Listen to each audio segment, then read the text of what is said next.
अनुसरा शिकवण बुद्धाची।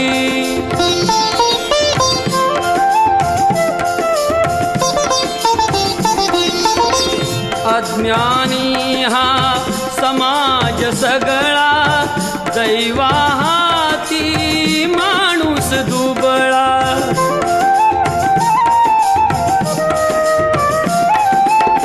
सर्वावरती पाखर असू द्या आपल्या मायेची, अनुसरा शिकवण बुद्धाची। अनुसरा शिकवण बुद्धाची।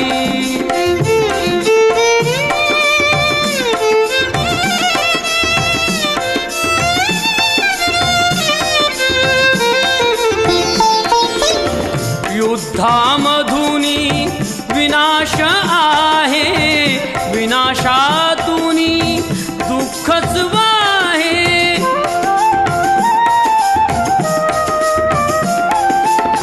शस्त्राहूनही महान जगती शांती अहिंसेची, अनुसरा शिकवण बुद्धाची। अनुसरा शिकवण बुद्धाची।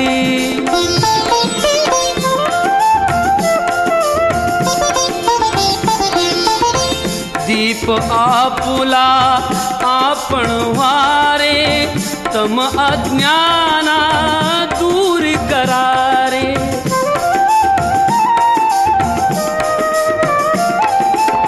हृदयी आपुल्या ओढ असू द्या सम्यक ज्ञानाची, अनुसरा शिकवण बुद्धाची। अनुसरा शिकवण बुद्धाची। जीवनातल्या मंदिरी बांधा पूजा समतेची, अनुसरा शिकवण बुद्धाची। अनुसरा शिकवण बुद्धाची।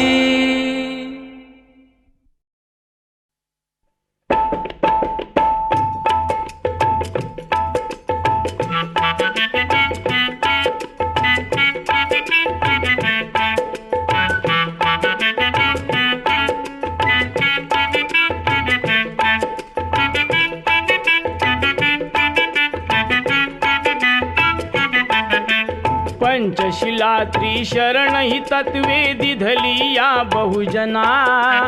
पंचशिला त्रिशरण ही तत्वे दिधली या बहुजना। बुद्धं शरणं म्हणा म्हणा रे, बुद्धं शरणं म्हणा। बुद्धं शरणं म्हणा म्हणा रे, बुद्धं शरणं म्हणा। बुद्धं शरणं म्हणा म्हणा रे, बुद्धं शरणं म्हणा। बुद्धं शरणं गच्छामि, गच्छामि। धम्मं शरणं गच्छामि, गच्छामि। संघं शरणं गच्छामि, गच्छामि।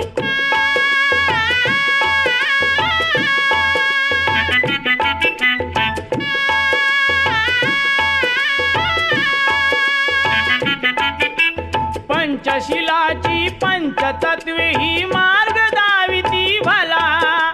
सत्य अहिंसा आणि शांतीच्या छायेत राहू चला। खोटे बोलणे चोरी करणे छंद नसे चांगला। सकलासाठी तथागताने हा उपदेश दिला। कुणीही यावे पावन व्हावे निर्मळ करुणी मना। बुद्धं शरणं म्हणा म्हणा रे, बुद्धं शरणं म्हणा। बुद्धं शरणं म्हणा म्हणा रे, बुद्धं शरणं म्हणा। बुद्धं शरणं गच्छामि, गच्छामि।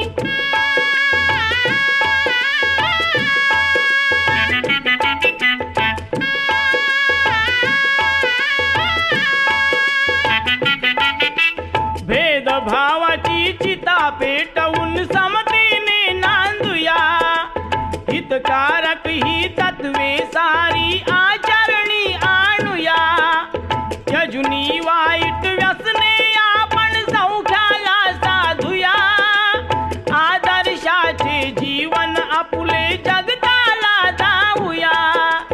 उच्च असो की नीच असो हा दोष न द्यावा कुणा. बुद्धं शरणं म्हणा म्हणा रे बुद्धं शरणं म्हणा. बुद्धं शरणं म्हणा म्हणा रे बुद्धं शरणं म्हणा. बुद्धं बुद्धं शरणं शरणं गच्छामि. एतेन सच्चवज्रेन होतु ते जयमङ्गलम्. नास्ति मे शरणं अन्यं धम्मो मे शरणं वरम्. एतेन सच्चवज्रेन होतु ते जयमङ्गलम्. नास्ति मे शरणं अन्यं संघो मे शरणं वरम्.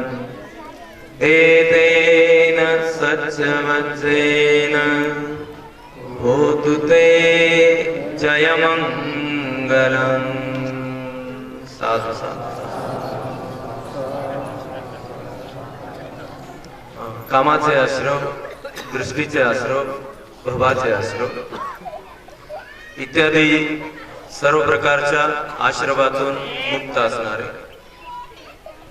सर्व प्रकारच्या उत्तम गुणांची खाण असणारे, सर्व प्रकारच्या महान बलांनी युक्त असे महान वीर भगवान सम्यक संबुद्ध, शील समाधी प्रज्ञा या महान सिद्धांतावर अधिष्ठित असणारा भगवान सम्यक संबुद्धांचा सद्धम्म, भगवान सम्यक संबुद्धांनी स्थापित केलेला भिक्खू संघ या महान त्रिरत्नास श्रद्धापूर्वक त्रिवार अभिवादन करून, ज्यांच्या असीम अनुकंपेतून, ज्यांच्या अथक परिश्रमातून घडून आलेल्या धम्मक्रांतीमुळे आपण थाटामाटात आपले जीवन जगत आहोत, स्वच्छंदीपणे श्वास घेत आहोत, त्या बोधिसत्व गुणपेत डॉक्टर बाबासाहेब आंबेडकरांच्या संपूर्ण धम्मक्रांतीला आपू अनिरुद्ध भिक्खू शीलरत्न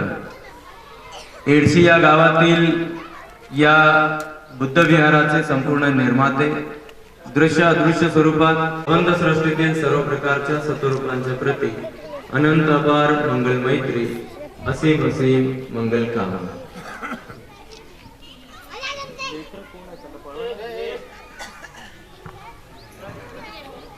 तक्षशिला बुद्ध विहारामध्ये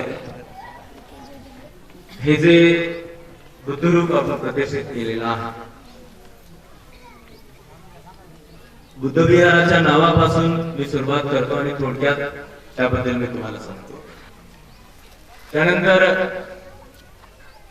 ज्या अमेरिकन लोकांनी आपल्याला ही बुद्धमूर्ती दान दिलेली आहे त्यांच्याबद्दल मी थोडक्यात तुम्हाला सांगतो. आणि आपण या ठिकाणी हा कार्यक्रम आयोजित केला आहे त्याचं औचित्य, त्या संदर्भात मी तुम्हाला काही गोष्टी सांगतो.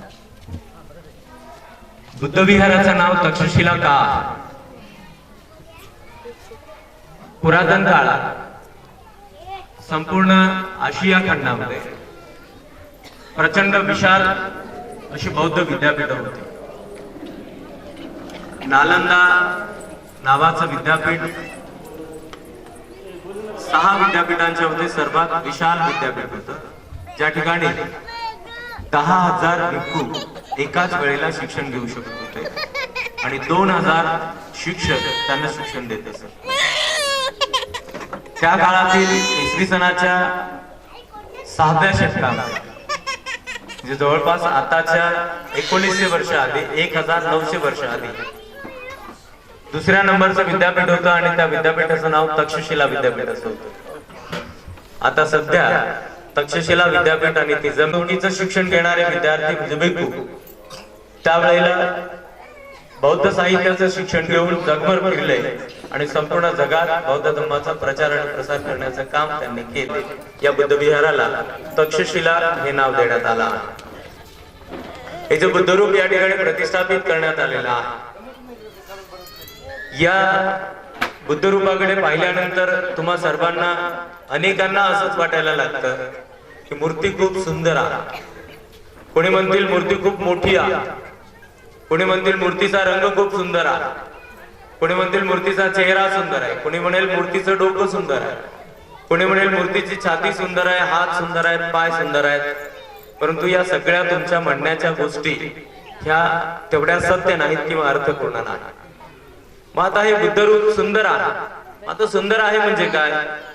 सोनेरी रंग आहे म्हणून सुंदर आहे का? तर मुळीच नाही. फार विशाल स्वरूप आहे म्हणून ते सुंदर आहे का? तर असेही नाही. मग हे बुद्धरूप सुंदर आहे याचा अर्थ काय? बुद्ध हे अतिमानुष होते. सृष्टीच्या उत्पत्तीपासून आजपर्यंत असा कुणीही माणूस जन्माला आलेला नाही ज्या रूपात सिद्धार्थ गौतम जन्माला आले. जन्मतः सिद्धार्थ गौतमाचे हात उगवणारे केस हे सरळ रेषेत उगवतात. त्यांच्या डोक्यातून उगवणारे केस चामडीतून निघाल्याबरोबर कुरळ्या आकाराने ते उगवत असत. या मूर्तीमध्ये तुम्हाला ते पाहायला मिळेल. बुद्धाचे ओठ एवढे नाजूक होते की जणू काही त्या ओठातून रक्त वाहत. बुद्धाचे डोळे गायीसारखे होते, अत्यंत आणि अत्यंत टपोरे डोळे होते. बुद्धाच्या मुखात 40 दात होते, त्यामुळे बुद्धाच्या चेहऱ्याचा जबडा हा रुंद होता. बुद्धाच्या शरीराची लांबी आणि रुंदी त्यांच्या 2 हाताच्या अंतरावर होता. हा एक हात एवढा लांब आणि हा दुसरा हात एवढा लांब केल्यानंतर या बोटाचं इकडे टोक आणि या हाताच्या बोटाचं तिकडे टोक हे जेवढं अंतर असेल तेवढी लांबी त्यांच्या शरीराची डोक्याच्या टोकापासून पायाच्या तळपायापर्यंत होती. बुद्ध ज्या वेळेला बसून असत, आता ही मूर्ती आपल्या विहारात आहे ती बसलेली आहे. बुद्ध जणू काही एखाद्या चित्रकाराने चित्र तयार केलं अशा प्रकारची बुद्धाच्या शरीराची रचना होती. आतापर्यंत असा कोणीही दुसरा जन्माला आलेला नाही. बुद्धाचे कान सामान्य माणसापेक्षा लांब होते. निश्चितच बुद्धाच्या कानामध्ये कमंडल नव्हते, रिंग नव्हते. बुद्धाचे नाक, बुद्धाचे कपाळ, बुद्धाची छाती सिंहासारखी होती. बुद्धाचे हात, बुद्धाच्या हाताचे बोट या सर्व गोष्टी लक्षण म्हणून ओळखल्या जातात. मग जे कोणतं बुद्धरूप किंवा जे कोणते बुद्धमूर्ती आपल्या समोर असेल तर त्या बुद्धरूपामध्ये, त्या बुद्धमूर्तीमध्ये बुद्धाचे हे लक्षण आहेत का? आणि जर बुद्धाचे हे लक्षण त्यामध्ये असतील तर मग त्याचा रंग सोनेरी असो, काळा असो, पांढरा असो, लाल असो की पिवळा असो, हिरवा असो, ती मूर्ती सुंदर आहे. मग त्या बनवण्यामध्ये त्याला मटेरियल हिरेमाणिक मोती लावलेले असतील किंवा अगदी चिखलापासून बनवलेलं ते बुद्धरूप असेल तर ती मूर्ती सुंदर आहे. आता यावरून तुमच्या लक्षात एक गोष्ट आली पाहिजे की बुद्ध सुंदर आहेत म्हणजे काय? बुद्ध हे गावातील संबंध गावकऱ्यांच्या बाबतीत आणि आसपासच्या गावाखेड्यातून दूरून तुम्ही आलेले लोक तुमची प्रशंसा करावी हा माणूस. त्यामुळे प्रत्येक माणसासाठी मार्ग हा समान. बुद्धाने असं कधी म्हटलं नाही की बौद्ध म्हणून घेणाऱ्या लोकांना फक्त तुम्ही या, मी तुम्हाला उपदेश करतो. बुद्धाने असं कधी म्हटलं नाही. बुद्धाने तर उपदेश केला संबंध मानव मात्रांच्या कल्याणाकरिता. बुद्धाने उपदेश केला त्या काळामध्ये तर हे जे नाव आपण आता घेतो हिंदू, शीख, मुस्लिम, ख्रिश्चन किंवा जैन, हे त्या काळामध्ये नावही नव्हतं. बुद्धाने तर असं म्हटलेलं आहे, एक येची बुद्धं शरणंगता असे नते गमी संती अपाय पाय मानसन देहम देव कायान परिपुरे संती. बुद्धाने असं म्हटलेलं आहे की जर कोणी माणूस बुद्धाला शरण गेला तर तो कधीच अपायात पडत नाही, तो कधीच अपायात पडणार नाही. बुद्ध म्हणाले की जो कोणी बुद्धाला शरण जाईल तो कधीच अपायात पडत नाही. बुद्ध म्हणाले जर कोणी बुद्धाला शरण जातो तर तो कधीच अपायात पडत नाही. आता अपाय म्हणजे काय? अपाय म्हणजे दुःख, अपाय म्हणजे पीडा, अपाय म्हणजे यातना, अपाय म्हणजे त्रास, अपाय म्हणजे कष्ट जी सहन होत नाही त्याला अपाय असं म्हटलं जातं. मग आता जर आपण विचार केला बुद्ध सांगतात त्या गोष्टीचा तर हे दुःख उत्पन्न का होतात? हे कष्ट का माणसाला भोगावे लागतात? या यातना, पीडा, त्रास माणसाला का सहन करावा लागतो? बुद्धांनी त्याचेही कारण सांगितले. बुद्ध म्हणाले मानव मात्रांनो इच्छा करत नाही, तो स्वार्थी नाही, तो अहंकारी नाही, त्याच्यामध्ये सूड बुद्धी नाही, तर तो बुद्धाचा अनुयायी आहे. जर कोणी एखादा म्हणतो की मी बुद्धाला खूप मानतो, जर कोणी असं म्हणतो की बुद्ध माझ्यासाठी खूप महान आहे, मी बुद्धाला खूप मानतो, परंतु तो लोभी असेल तरी तो अपायात पडेल. बुद्धाला मानतो तरी तो अपायात पडेल आणि तो म्हणतो की बुद्धाला मानत नाही तरी तो अपायात पडत नाही. कोणी म्हणतो दूर दुरूनही कधी वस्तूच्या रूपामध्ये दृष्टीस पडत नाही, ती हाडामासाच्या डोळ्याने आपल्याला दृष्टीस पडत नाही, परंतु भावना ही आपल्या शरीराला स्पर्श करत असते तरंगाच्या रूपात. भावना ही आपल्या मनाला स्पर्श प्रसन्न होते, त्याला सुखाचा अनुभव होतो. आणि एवढ्या मोठ्या संख्येने आपण एकत्र आलो आणि प्रत्येकाच्या हृदयामध्ये मंगल भावना आहे, तर मग या ठिकाणचं वातावरण प्रसन्न असणार नाही का? या ठिकाणी वातावरण प्रसन्न असण्याचं हे एक मूळ कारण आहे. त्यामुळे आपण या ठिकाणी उपस्थित आहोत ही आपल्या जीवनातील एक मोठी धन्यता आहे. आपल्या जीवनातील ही एक फार मोठी धन्यता तत्वाच्या ज्ञानाचा प्रतिलाभ होणार आहे आणि त्यासाठी आपण हे बुद्रुक या ठिकाणी द्यायचे प्रतिष्ठापित केलेला आहे. या सगळ्या गोष्टींची उकल तुम्हाला झाली पाहिजे. आता यापुढे तुमची जबाबदारी फार मोठी आहे. ही बुद्धमूर्ती आपल्याला जी मिळाली, आता तुम्ही या 3 लोकांना पाहत आहात, यापैकी 2 लोक आले नाही, गरज नाही आणि पुण्य नावाची वस्तू नाही, पुण्य नावाचं एक बल आहे जे कुशल चित्तामध्ये उत्पन्न होत असतं. आणि या सगळ्या गोष्टींचा लाभ आपल्याला प्रत्येकाला या ठिकाणी झाला, इव्हन दो आपल्या सोबत या तिघांना देखील झाला. आता मी तुम्हाला ही मूर्ती कशी मिळाली त्याबद्दल थोडक्यात सांगतो. हे देणारे कोण आहेत त्यांचा परिचय मी तुम्हाला आधी देतो. हे जे उपासक आहेत पोहोचण्यासाठी एवढे कष्ट आणि एवढा पैसा खर्च करून ते लोक का बरे इथपर्यंत आले असतील? काय मिळवण्याचा हेतू असेल त्यांचा सांगा. काही हेतू असेल का? काहीही हेतू नाहीये, फक्त त्यांच्यामध्ये असलेली ती प्रामाणिक भावना आहे, त्यांची असणारी ती श्रद्धा आहे. आणि दुसरी एक सगळ्यात महत्वाची गोष्ट अशी की बुद्धाचा जन्म भारतात झाला, त्यांना ज्ञान प्राप्ती भारतात झाली, त्यांचं महापरिनिर्वाण भारतात झालं, परंतु त्यांना बुद्ध मिळाले ते त्या 7 समुद्राच्या पलीकडे. त्यांच्या देशाचं नाव व्हिएतनाम असं आहे. व्हिएतनाम नावाचा एक देश आहे आणि त्या देशात बौद्ध धर्माचे लोक 100% आहेत. आणि मग ते म्हणतात की भारत देशाच्या आमच्यावर उपकार आहे. मी तुम्हाला एक प्रश्न विचारतो, कोण्याही ठिकाणी गेले की म्हणजे ही किती प्रचंड भाव आहे. या भावनेचं काही मूल्य आहे का? कोणी किंमत करू शकेल का? करू शकेल का? यांच्याकडे काय नसेल, मी तुम्हाला परिचय करून देतो त्यांचा. त्यांच्या त्या पत्नी आहेत, मध्ये बसलेली जी बाई आहे, त्यांचं वय 83 वर्षाचं, हे 86 वर्षाचे आहेत, ते 83 वर्षाचे आहेत. आणि त्यांच्या बाजूला बसलेले आहेत, त्यांचा जन्म 1941 ला. 1941 चा जन्म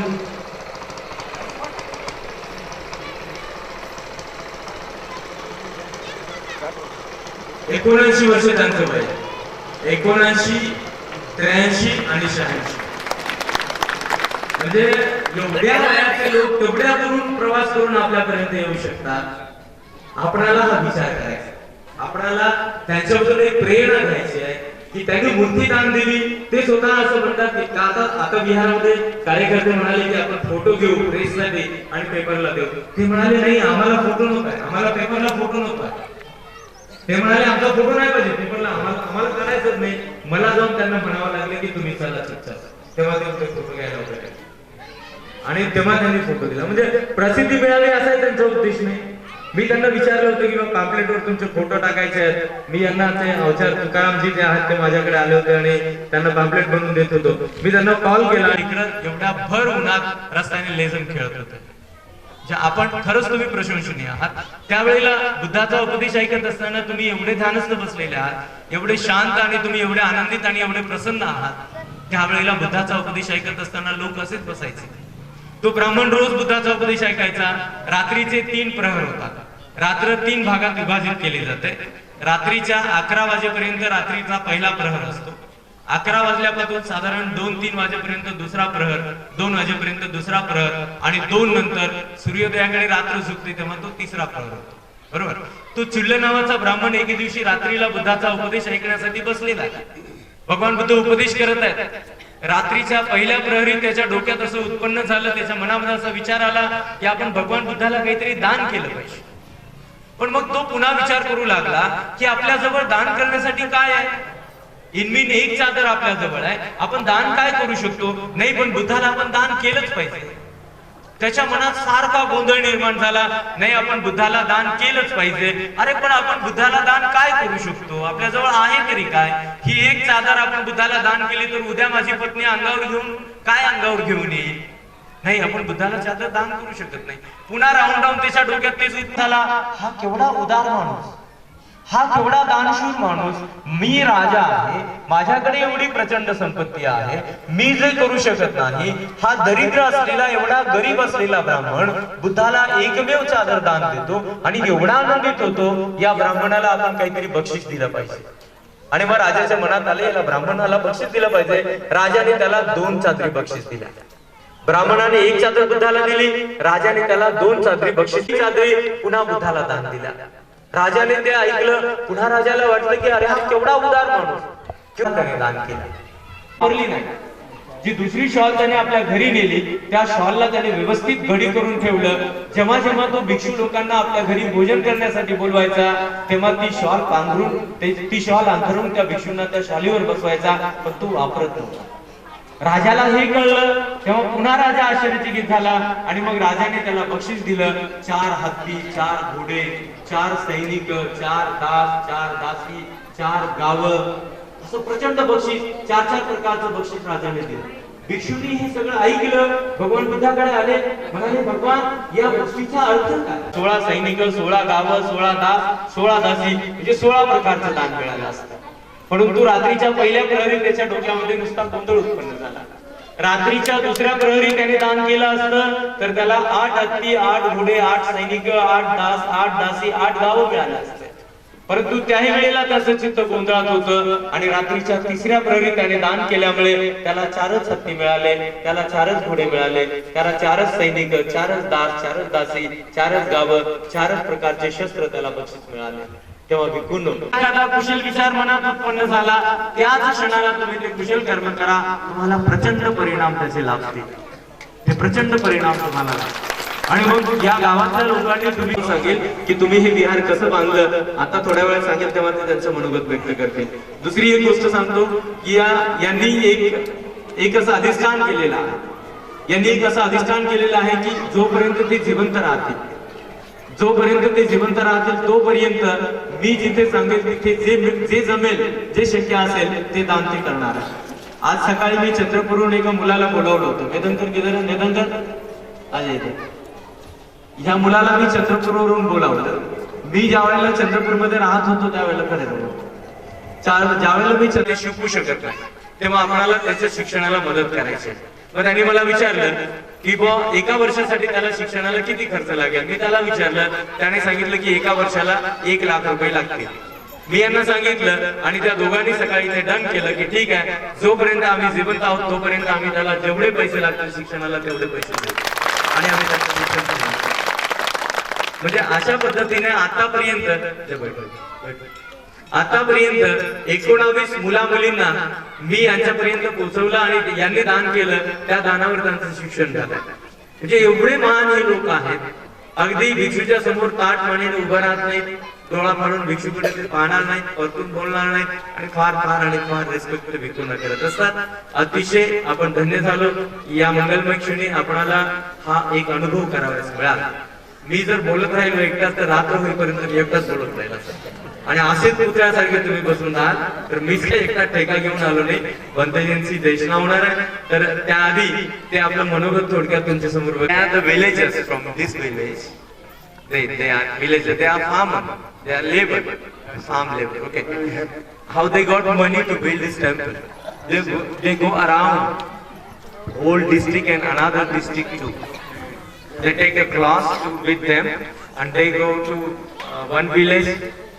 They ask there for donation.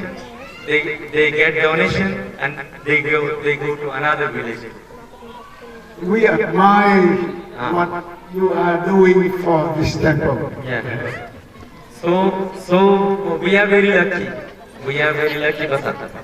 We are very lucky to donate Buddhist teaching here in this place.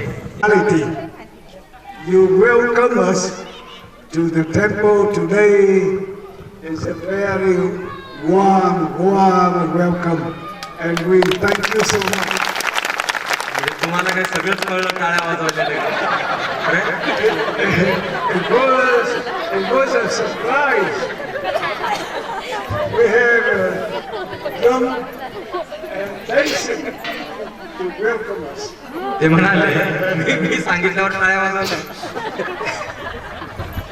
We have अनुभव केला तो जगभर फिरलेला आमच्या एवढ्या वयापर्यंत पूर्ण जगात फिरत असताना कुठेच आम्हाला तो अनुभव झाला नाही. एवढा सुंदर अनुभव या छोट्याशा गावामध्ये आम्हाला झाला. Today we have a Buddha statue donated by Mr. and Mrs.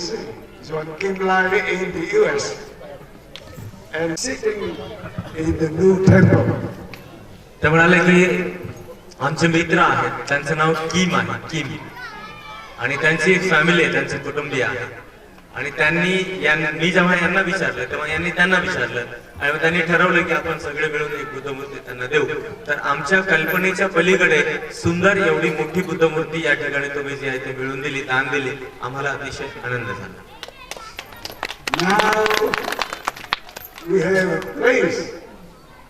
We have a place to see Buddha, to come to see Buddha, and to follow, to worship and to follow his teachings. That's the most important for the Buddhist. The same as at home. We go to temple daily and we follow Buddha teachings. The most important for us at home is to just practice 5 precepts. 5 precepts can help us to live with love and wisdom, and love with compassion and wisdom.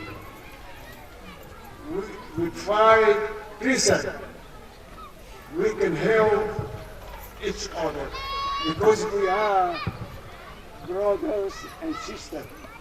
And today I'm happy to be your younger brother. I don't know, but I'm very happy to be your brother. ते म्हणाले की आता आपल्याला एक जागा झाली एक म्हणजे बुद्ध विहार म्हणजे एक जागा आपल्याला मिळाली बुद्धाचं रूप म्हणजे बुद्धाची मूर्ती आपल्याला मिळाली. आता आपल्याला बुद्ध काय सांगतात बुद्धाने जी शिकवण सांगितली आहे ती शिकवण जोपासण्याची गरज आहे आणि ती वेळ आहे. मग बुद्ध काय सांगतात तर ते असं म्हणाले की बुद्धांनी एका माणसाला सुसज्ज माणूस बनण्यासाठी पंचशिलाचा मार्ग सांगितला आणि जो कोणी माणूस पंचशिलाचं आचरण करेल तर तो माणूस सुसज्ज माणूस घडेल. आपण या गावामध्येच नव्हे तर संपूर्ण जगामध्ये एकमेकांचे भाऊ आहोत एकमेकांचे भगिनी आहोत. बंधू भगिनी म्हणून प्रत्येक माणसानं बंधुभावाने वागलं आणि बुद्धाच्या शिकवणुकीतील पंचशिलाचं अनुसरण केलं तर एक सुसज्ज माणूस आपल्यामध्ये आपल्याला घडवता येईल. With practicing 5 precepts, we can avoid doing bad things, doing evil, and help each other along the way to be a good life together. पंचशिलाचं पालन करण्याचे लाभ काय आहेत असं ते म्हणतात. माणूस पंचशिलाचं पालन करतो तेव्हा तो अकुशल कर्म करण्यापासून वाईट कर्म करण्यापासून अलिप्त राहतो. आणि मग जर एक माणूस स्वतःला पंचशिलाचं पालन करून अकुशल कर्म करण्यापासून अलिप्त ठेवतो तर नक्कीच तो माणूस दुसऱ्याचं संरक्षण करतो आणि एका माणसाने दुसऱ्या माणसाचं संरक्षण करणे हे तर बुद्धाच्या तत्वाचा मूल आधार आहे. Please practice 5 precepts to help each other, love each other, and also spread the love to our neighborhood, to the other religion, so they know we are Buddhist with love and compassion. Okay. So, my last word is to wish you all in good health, living together like a brother and sister in harmony, and I wish Buddha blesses you all. ते शेवटी असं म्हणाले की आपण वेगवेगळ्या धर्माच्या नावाने विभागले गेलो आहोत संपूर्ण जगभरातील लोक आणि ही गोष्ट फार चांगली आहे. तर आपण वेगवेगळ्या धर्माच्या नावाने स्वतःला विभागून घेण्यापेक्षा एका माणसाने दुसऱ्या धर्माच्या माणसाला त्याच्या धर्माच्या नावाने दोष देण्यापेक्षा जर आपण सगळे मानव धर्म म्हणून एकत्र आलो तर मानव धर्म म्हणून आपल्या सर्व लोकांना एकत्र येण्याचा हा एक पर्याय आहे आणि तो पर्याय म्हणजे सर्व मनुष्य मात्रांनी पंचशीलाचं पालन करा. आणि शेवटी ते असं म्हणाले की मी तुमच्या निरोगी दीर्घायुष्याची बुद्धाचरणी मंगल कामना करतो, प्रार्थना करतो. यानंतर एकच पंथीची धम्मदेशना देतील. उशीर झालाय, आम्हाला पण जायचंय. वर्षापूर्वी त्या गावातील बुद्धमूर्ती यांनी दान केली होती, तर त्या लोकांनी यांचं स्वागत म्हणून कार्यक्रम ठेवले आणि 4 वाजताची त्यांनी वेळ दिली. तर आम्हाला तिथे जायचं असल्यामुळे मी आपल्या सर्वांच्या वतीने, मी माझ्या वतीने पर्सनली आदरणीय भदंत गुरुवर्य महापंतजी महास्तवीर यांना त्रिवार याचना करतो की आपण आम्हा सर्वांना उपस्थितांना धम्मदेशना द्यावी. साधू साधू.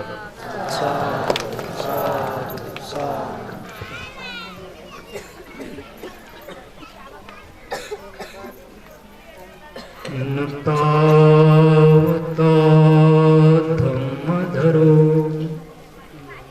यावता बहुभासति योच अपम्पि शुद्ध्वानं धम्मकायेन पश्यति. महाकारुणिक भगवान संबुद्ध बोधिसत्व डॉक्टर बाबासाहेब आंबेडकर, उपस्थित भिक्खू विनय बोधी प्रिय या कार्यक्रमाचे संयोजक आणि भिक्षू अनिरुद्ध, भिक्षुशील बाबा, श्रद्धावान अमेरिकेचे उपासक आणि उपासिका, त्याचप्रमाणे फ्रेंच उपासिका, सर्व श्रद्धावान उपासक आणि उपासिकांना आज आपण आपल्या विहारामध्ये भगवान बुद्धाच्या मूर्तीची प्रतिष्ठापना केलेली आहे. पण आपण बुद्धापर्यंत कोणामुळे गेलो हा महत्वाचा प्रश्न आहे. हे अभ्यासानं त्यांचं हळूहळू चाललं होतं, पण निश्चित कोणता धर्म स्वीकारायचा यासाठी डॉक्टर बाबासाहेब आंबेडकर मुसलमानांचे पंडित पण बाबासाहेब आंबेडकरांकडे आले होते. ते डॉक्टर बाबासाहेब आंबेडकरांना म्हणाले की तुम्ही मुसलमान धर्म घ्या, तुम्ही आणि आम्ही जर एक झालो तर देशाची सत्ता आम्हाला मिळवता येईल आणि या देशावर राज्य करता येईल. डॉक्टर बाबासाहेब आंबेडकरांनी म्हटलं की तुम्ही हिंसा करणं सोडाल का, तुम्ही हिंसेचा त्याग करण्याचं कार्य सोडाल काय. तेव्हा मुसलमानांनी म्हटलं की ते तर आमचं ब्रीद आहे, आम्ही ते सोडणार नाही. म्हणून बाबासाहेब आंबेडकरांनी मुस्लिम धर्म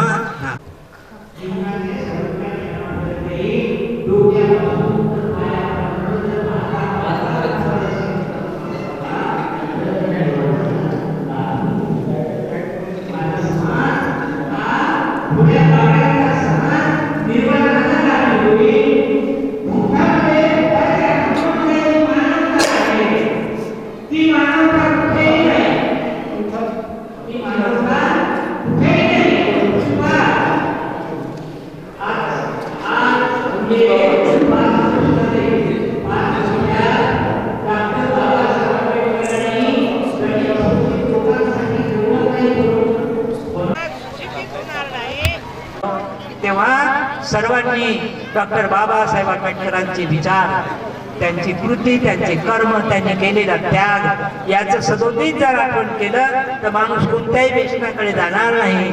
आपण सर्वांनी शांत चित्तानं सद्ब्रह्म श्रवण केला.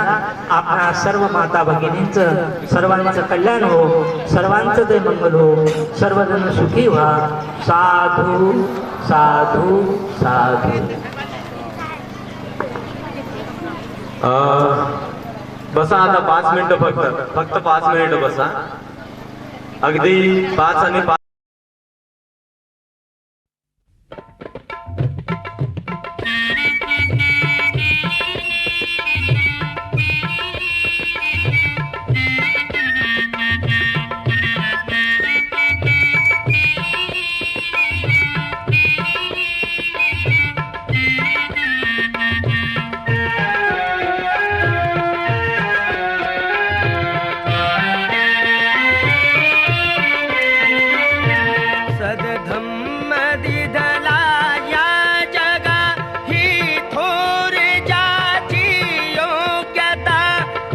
धम्म दिधला या जगा ही थोर जाची योग्यता. त्या गौतमाची ही कथा, त्या गौतमाची ही कथा.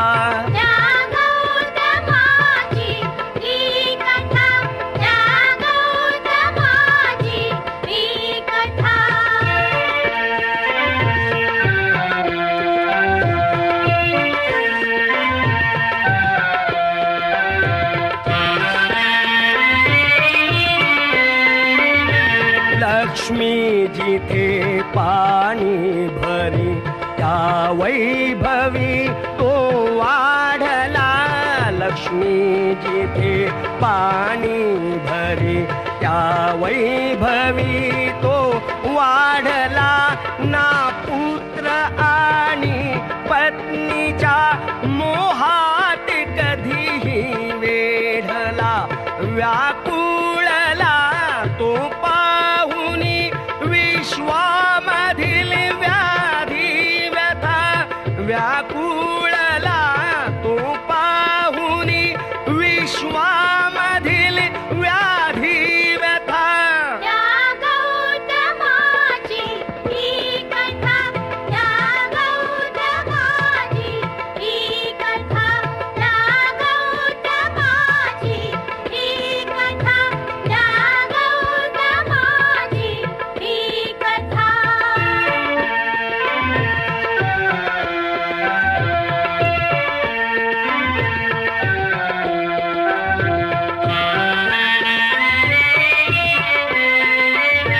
ऐश्वर्य सारे त्यागुनी मारासवे तो झुंजला.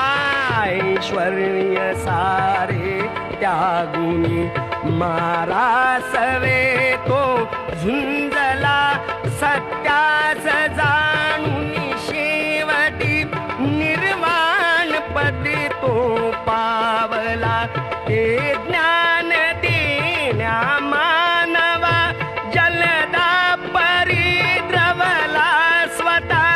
ते ज्ञान देण्या मानवा जलदा परिद्रवला स्वतः.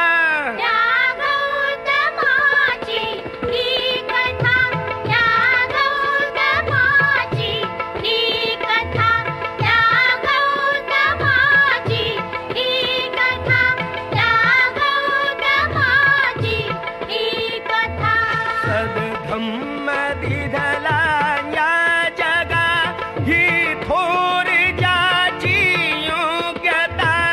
सद्धम्म दिधला या जगा ही थोर जाची योग्यता. त्या गौतमाची ही कथा, त्या गौतमाची कथा.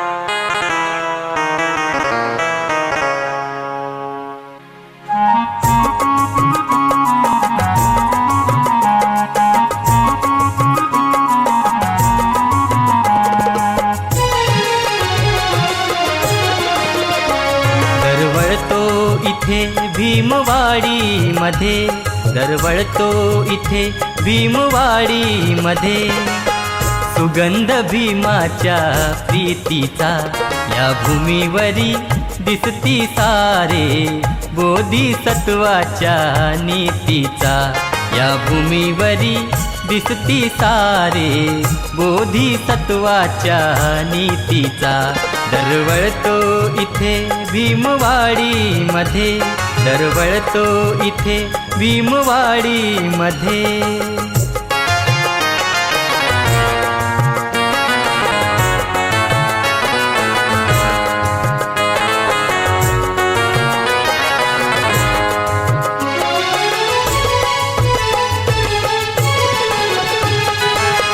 कोणी ना इथे जातीवादी कोणी ना इथे हिंदूवादी कोणी ना इथे जातीवादी कोणी ना इथे हिंदूवादी सन्मार्ग भला भीमाने दिला सन्मार्ग भला भीमाने दिला दलितांना एकच रीतीचा या भूमीवरी दिसती सारे बोधिसत्वाच्या नीतीचा या भूमीवरी दिसती सारे बोधिसत्वाच्या नीतीचा दरवळतो इथे भीमवाडी मध्ये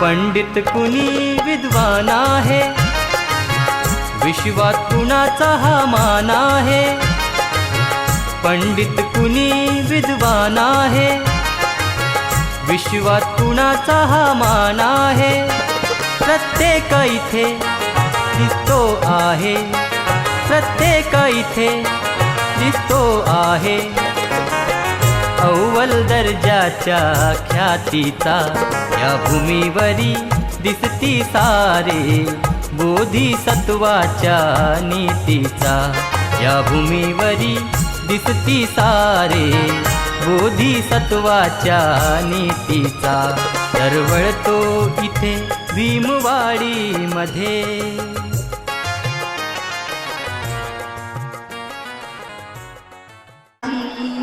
मिळाली मला देणगी भीमाची आणले भीमानी नव्या जीवनात आणले करीते पूजा मी आदि गौतमाची करीते पूजा माझी मोकळीच सारी इथे दर्शनाची मोकळीच सारी पाय धूळ झाली नव्या आश्रमाची पाय धूळ झाली नव्या झुंजना दत्ता सांगे धरणा ऐक झुंजना रमाग कसे कळेना रमाग कसे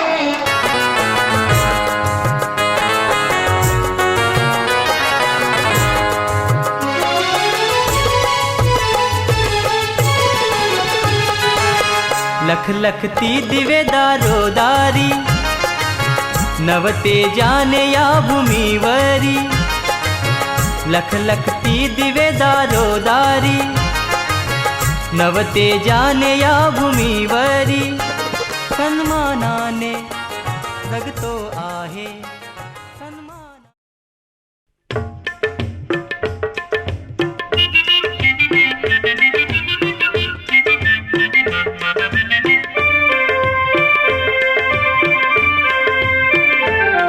नको युद्ध नको हत्यार बोधी तत्वांची ललकार शांतीदूत बुद्धाने केला धम्माचा प्रचार नको युद्ध नको हत्यार बोधी तत्वांची ललकार शांतीदूत बुद्धाने केला धम्माचा प्रचार.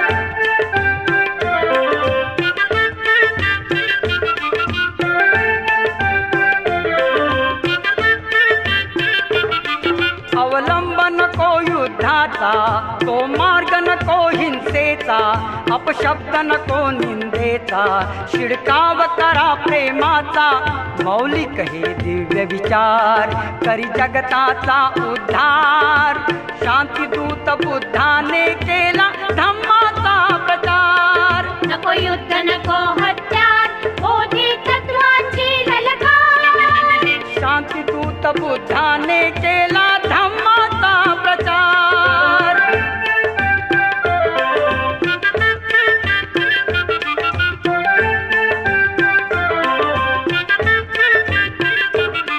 मुखी पुण्य स्मरण ते घोळा, अन सत्य वचन ते बोला, ती चोरी लबाडी टाळा, हा धर्म मानवी पाळा.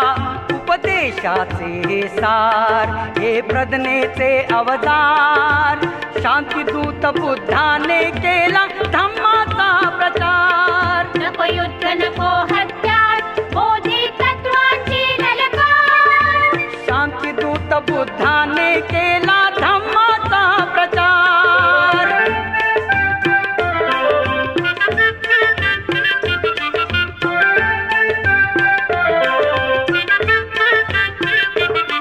जे शुद्ध संगमी न्हाले, तत्वांचे अमृत प्याले, अहिंसेचे कंकण ल्याले, ते विश्व बुद्धमय झाले. करुणेचे हे महाद्वार, हे मानवता आकार. शांतीदूत बुद्धाने केला धम्माचा प्रचार. नको युद्ध नको हत्यार, बोधी तत्वाची ललकार. शांतीदूत बुद्धाने